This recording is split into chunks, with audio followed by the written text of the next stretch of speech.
marco de los 30 años de IDICO, estamos haciendo las entrevistas a los socios fundadores y en este caso nos toca a Jorge preguntarle un poco cómo fueron transcurriendo estos 30 años de IDICO. Si querés empezamos por el principio. Jorge, cuenta la historia que IDICO nace por una iniciativa personal tuya, familiar y personal. Contanos un poco de tus palabras cómo fue esa historia. Así es, bueno, ya son 30 años, un poquito antes, porque cuando empezó a generarse la necesidad, que es la que verdaderamente da lugar a la iniciativa, yo estaba recién casado y como muchas de las familias, 30 años después en Argentina seguimos sufriendo el mismo problema nacional de que los jóvenes no tienen dónde vivir, ¿no? Les resulta inaccesible una vivienda para ellos. En aquella época era igual que ahora. La misma falta de crédito, la misma esperanza, porque era un periodo en el cual se insinuaba cierta recuperación, pero lo cierto es que nosotros buscamos una manera de resolvernos nuestro problema, que era el problema de la generación en aquel momento. Yo, por supuesto, lo conocía a Patricio, mi tío, que había hecho una pequeña iniciativa de desarrollo inmobiliario con muy poquitos amigos, en una escala muchísimo más chica que lo que fueron luego nuestros desarrollos, pero que básicamente habían comprado una tierra entre todos y se habían distribuido el costo de la infraestructura que requería esa tierra. Ese es el barrio San José, que está ahí en Orqueta, que fue muy chiquito, pero dio resultados. Y yo había prestado mucha atención a lo que había hecho Patricio en ese momento, y entonces le pedí ayuda para replicar esa experiencia con ingredientes distintos, el volumen, porque el lugar que encontramos fue Santa María de Tigre hoy, y eso eran 110 hectáreas, 800 lotes, y en un lugar completamente nuevo como es todo lo que hoy es Nordelta y alrededores. Así que fue esa necesidad, la mía, la familiar, la que me impulsó a buscar una solución, y la que resultó ser la solución no solo para mí, sino para muchísimos de mi generación en ese primer desarrollo, y que bueno, después con el cabo del tiempo se convirtió en la empresa que hoy tenemos y que celebra 30 años de existencia. Y cuando arrancaron, ¿vos creías que IDICO iba a terminar en esto o que esto iba a terminar en estos 30 años de historia? No, obviamente que no, porque de hecho Santa María de Tigre, que es el primero de nuestros desarrollos, es preexistente a IDICO. De hecho, IDICO vino después de Santa María, porque con Santa María yo pensaba haber resuelto mi problema habitacional y cerrar mi capítulo de desarrollador. De hecho, una vez que se completó la parte comercial de Santa María, yo, bueno, como saben, soy abogado, no tenía ni idea de lo que era obras y por lo tanto poco podía ayudar en esa instancia de Santa María, con lo cual me fui a hacer el máster ahí a Georgetown, porque pensaba seguir ejerciendo como abogado. Y de hecho viví en Estados Unidos casi 2 años y medio hasta que bueno, el paso del tiempo, el embarazo de mi mujer, que se negó a tener la Catalina en Estados Unidos, pero el hecho de que cada vez que volvíamos veíamos el crecimiento que tenía el barrio, el entusiasmo que había generado, la generación de valor, la generación de empleo y la posible creación de un sistema que después bautizamos así con mucha humildad el sistema IDICO, generó, bueno, tanto entusiasmo que decidí abandonar mi profesión de abogado, que ejerciera así como tal, y dedicarnos full time a IDICO, que a partir de mi vuelta se fundó, porque antes no existía como tal. Hace 30 años la motivación era poder resolver tu situación de vivienda y la de tus amigos. 30 años después hoy, ¿qué te motiva? ¿Qué es lo que te motiva a que IDICO siga haciendo lo que es y siga haciendo las cosas que hace? La respuesta a esa pregunta es diversa, pero creo que tal vez lo más atractivo de lo que tiene IDICO es casualmente esa conciencia que tuvimos todos y que seguimos teniendo y que esperamos haber transmitido a las generaciones que nos siguen, de que el afán de lucro, que es por supuesto constitutivo de toda empresa, es en nuestro caso uno de nuestros objetivos, pero que está casi a la par de otros objetivos.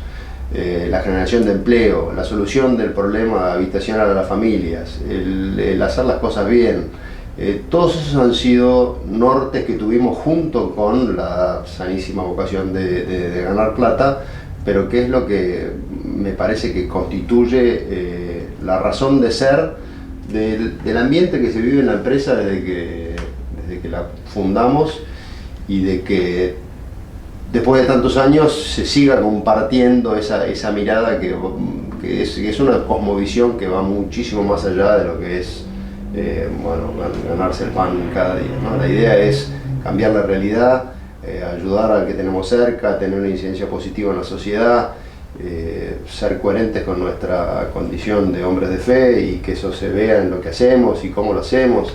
Todo eso ha sido tal vez lo más significativo de nuestra tarea, junto con el hecho de haber encontrado una zona completamente nueva, un sistema que se adaptaba a las necesidades de una Argentina que sigue sin crédito.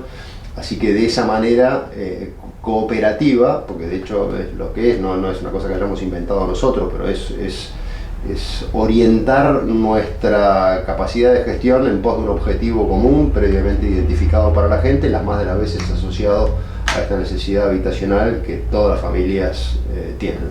En todos estos años me imagino que habrá vivido momentos lindos y momentos más difíciles.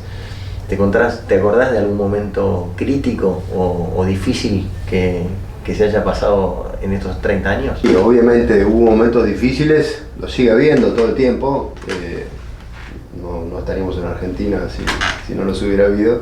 Puedo citar varios, puedo citar el 2001, porque esto del consorcio al costo y del fideicomiso al costo es una herramienta que usamos nosotros y en la que fuimos muy pioneros, y no siempre se la entendió adecuadamente. Entonces hubo muchísimos momentos difíciles. Sin embargo, creo que lo que destaco de esos momentos de dificultad es que, teniendo el equipo de gente que teníamos y teniendo los valores o la cosmovisión a la que me refería antes que tuvimos, siempre nos permitió ir sorteándolos sin mayores dramas. Por ejemplo, en el 98, que hubo una crisis importante y IDICO recién arrancaba, teníamos poquitos barrios.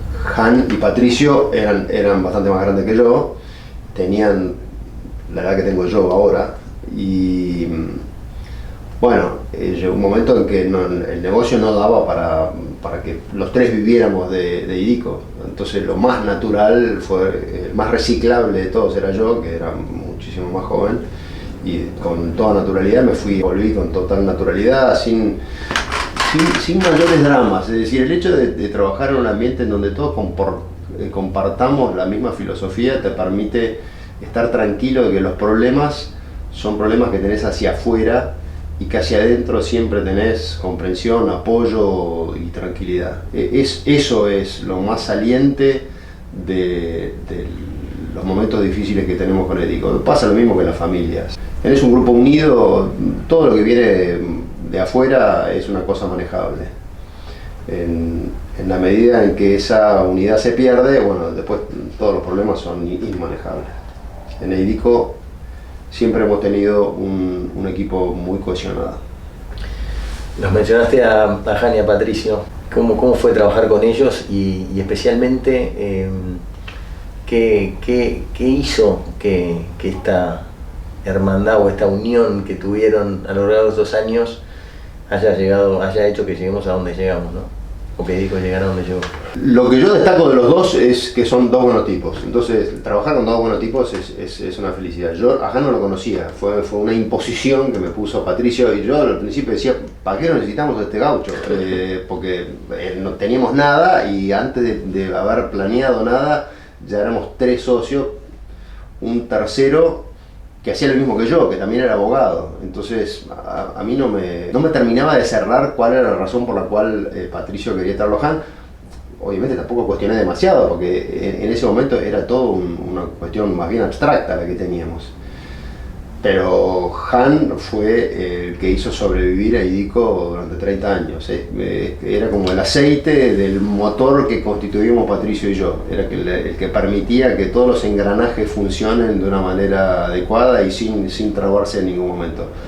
Han es un psicólogo, por más que se diga abogado, él es un conocedor del alma humana y la psicología humana, y como tal fue el que permitió que dos personas como Patricio y yo conviviéramos armónicamente durante tantos años. Y ya te digo, los dos fueron, Patricio y Han fueron dos tipos siempre que les importaban los demás y que compartían esta filosofía, dos tipos en los cuales se podía confiar siempre. Entonces podíamos matarnos, Patricio y yo, pero era una discusión que siempre llegaba a un buen puerto, aun cuando no siempre estábamos de acuerdo, pero una vez que se tomaban las decisiones, se daba vuelta a la página y la gente, y entre todos apoyábamos como si la decisión hubiera sido siempre consensuada. Han sigue haciendo esa función, se ve que está aburrido ahora porque está viniendo más que antes, y es un tipo al que uno quiere tener al lado en todas las tormentas. Han es un piloto de tormenta increíble. Y bueno, y Patri y yo, siempre buscando alguna cosa exótica en la que meternos. Se fueron dando las cosas en IDICO de modo tal que las virtudes de cada uno encontraron un andarivel apropiado para ser llevadas a su plenitud, y que en donde, por otra parte, los defectos, y todos los tenemos, fueron disimulados por los demás. Eso ha sido la constante en IDICO, es decir, un ambiente en donde nuestras virtudes podían desarrollarse, y un grupo humano que se ocupaba de que nuestros defectos se disimulen. Jorge, hablaste de que al principio esto era un proyecto pero se juntaron tres buenas personas y empezaron a desarrollar una empresa. Yo hablé de dos buenas personas, pero bueno. Bueno, yo digo tres. Y esas, me imagino que a lo largo de los años hubo momentos buenos, hubo momentos malos, hubo momentos de crisis. ¿Cuáles son los valores que sostuvieron o que los sostuvieron a los tres para que, qué método utilizaban para que en los momentos de crisis, y me refiero también a crisis económica, donde a lo mejor cada uno tenía que alimentar a su familia y a lo mejor las cosas no se daban como uno esperaba, para no vulnerar esos valores y esos principios y poder seguir sosteniéndolos a pesar de las dificultades que a veces a lo mejor eran inclusive sensibles en lo personal, digamos, o en la vida personal, en la diaria personal. Lo que te puedo decir es que la tranquilidad, la confianza que nos teníamos entre los tres y esta mirada que iba más allá de lo estrictamente económico, nos permitió que en muchas oportunidades las soluciones económicas estaban dadas no por la aritmética de la participación de cada uno de los tres, sino por las necesidades diferentes de cada uno de los tres. Hubo veces en las que, bueno, yo no tenía grandes necesidades porque mi familia era más chica y porque yo era más chico, y bueno, y Patricio y Han tenían otras realidades, tenían una familia mucho más grande, y hubo momentos en los que, bueno, se obviaba la aritmética de la participación de cada uno, ya te digo, para atender esas necesidades, postergando después los ajustes para el futuro. Es decir, no digo que fue siempre un mar de rosas, pero siempre nos terminábamos poniendo de acuerdo y nunca hubo mayores reproches entre nosotros. No creo que haya tantas empresas, ni aún las familiares, en donde esto se dé. Y la verdad que no puedo decir que tengamos un mérito enorme en esto. Se dieron las cosas así, y al cabo de un tiempo nos dimos cuenta que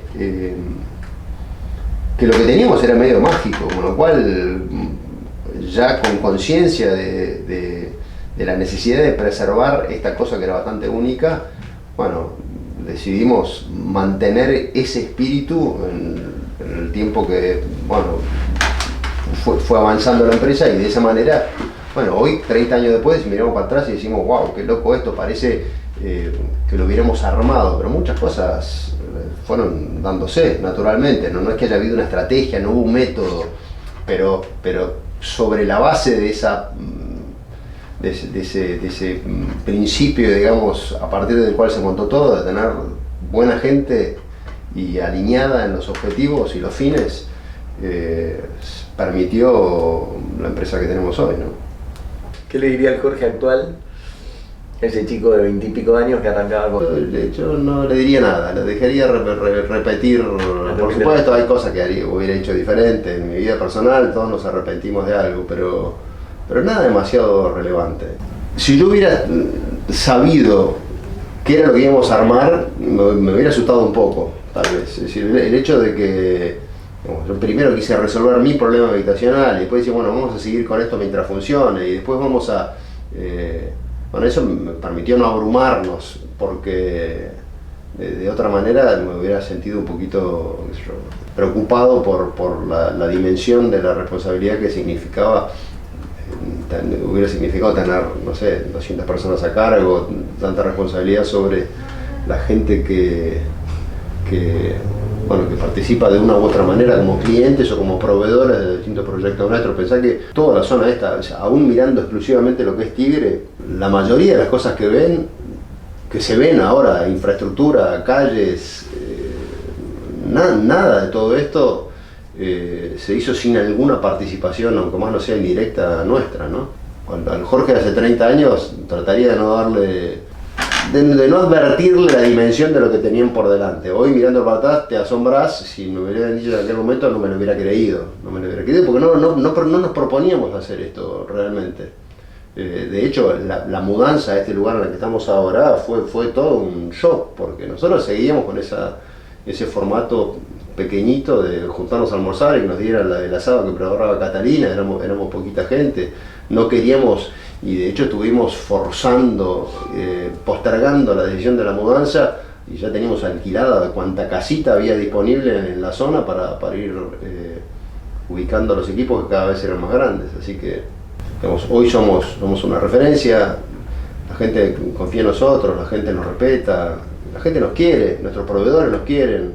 Bueno, un poco quizás me contestaste la próxima, porque te iba a decir, los que trabajamos en Edico sentimos mucho orgullo de donde estamos. ¿Vos sentís lo mismo? ¿Te da orgullo?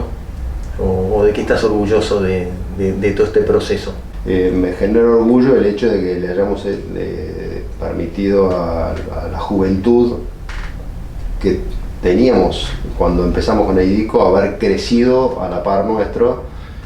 Mucha de la gente que trabaja acá se hizo su casa con nosotros, creció. O sea, no es solo económico, creció en toda la dimensión. Nosotros hemos hecho un objetivo de colaborar en el crecimiento de la gente, pero de manera integral, es decir, no solo la dimensión económica, sino la dimensión física, intelectual, espiritual. Eso creo que no es tan común en la generalidad de las empresas. Y creo que esos objetivos no económicos, digamos, son la consecuencia, son lo que nos permitieron, son a causa del buen ambiente que se vive en Edico. Me genera orgullo el empleo que hemos generado, la mejoría en las condiciones de vida de mucha gente, el haber permitido el acceso a la vivienda a tantas familias. Todo eso que son motivos de sano orgullo, por supuesto, todo perfectible y hay cosas que probablemente hayan debido a hacerse mejor, pero tener 30 años de existencia, seguir contando con la confianza de la gente y tener un papel relevante en el mercado, en la República Argentina, me parece que no es poco. Bueno, Edico fue mencionado el desarrollador número 1 de Argentina durante varios años. ¿Cuál crees que es o qué le recomendás o qué le decís a los directores responsables de Edico en los próximos años para los próximos 30 años? Yo creo que hay que mantener el norte que tuvimos siempre, es decir, que nos interese crecer, que nos interese seguir siendo protagonistas en el desarrollo de la Argentina, pero con una colaboración que mire más allá de lo estrictamente económico, que que tenemos entre manos nada menos que hacer de la Argentina un lugar donde nuestros hijos y nuestros nietos puedan vivir. Eso no se circunscribe ni mucho menos a lo estrictamente económico, y bueno, hay que continuar dando una batalla que en buena medida es cultural y que reconozca nuestros orígenes, nuestras tradiciones, nuestra fe, y defenderla para que las próximas generaciones puedan vivir la vida con la misma convicción y con la misma felicidad que vivimos nosotros, porque en definitiva se trata de eso, de ser felices. Entonces esa felicidad supone un desarrollo que obviamente tiene un componente económico, porque de la economía depende la atención a necesidades corporales e intelectuales, pero que no se circunscribe exclusivamente a eso, sino que uno tiene que, para ser feliz, tiene que crecer en inteligencia y voluntad, en el conocimiento de la verdad, en el desarrollo, en el amor a lo bueno, y de eso se trata. Entonces, darle a la economía el lugar que se merece, con una búsqueda constante de la virtud. Eso es la definición de felicidad según Aristóteles. Y esa virtud es un bien arduo y supone esfuerzo. Entonces la receta sigue siendo esa: trabajar con esfuerzo, con equilibrio, y dejarles una Argentina mejor a nuestros hijos y nuestros nietos. Jorge, de todos los proyectos que hizo IDICO, ¿hay alguno en particular que te genere un afecto especial o que realmente lo valores sobre el resto? Mi lugar en el mundo es Miralejos, es San Martín de los Andes, y creo que más allá de los afectos personales, porque la respuesta a esa pregunta obviamente es súper personal y completamente opinable, porque hay proyectos increíbles como Costa Smeralda, San Sebastián, Santa María de la Aguada en Salta. Hay un montón de proyectos que son muy lindos y que a mí me gustan mucho, pero uno no puede multiplicar y dividir los afectos infinitamente. Así que cuando hicimos Miralejos, y lo hicimos porque a Patricio y a mí nos gustaba especialísimamente San Martín de los Andes, terminamos armando un proyecto que desde el punto de vista económico fue muy modesto, porque nosotros siempre participamos de una porción del volumen del proyecto, y el volumen del proyecto medido en plata en Miralejos era bastante modesto. Digo, igual o más laburo que cualquier otro de los megaproyectos, pero el resultado en gusto personal para mí fue imbatible. Miralejos es un lugar y es un proyecto que difícilmente pueda replicarse, porque ocupa una porción ínfima de todo el campo. Las unidades individuales, digamos, se ha preservado para uso común, una suerte de reserva natural privada, casi el 80% de la superficie, en un lugar único como es San Martín de los Andes, a donde cada vez que puedo voy y me quedo. Así que en mi caso, San Martín de los Andes es buenísimo, porque además hay una frase bíblica que me llevó a mudarme allí, que es: cuando veáis la abominación de la desolación en el lugar santo, huid a la montaña. Y ahí estoy yo en Miralejos. Muchísimas gracias, Jorge. Un honor haber podido ser parte de esta charla.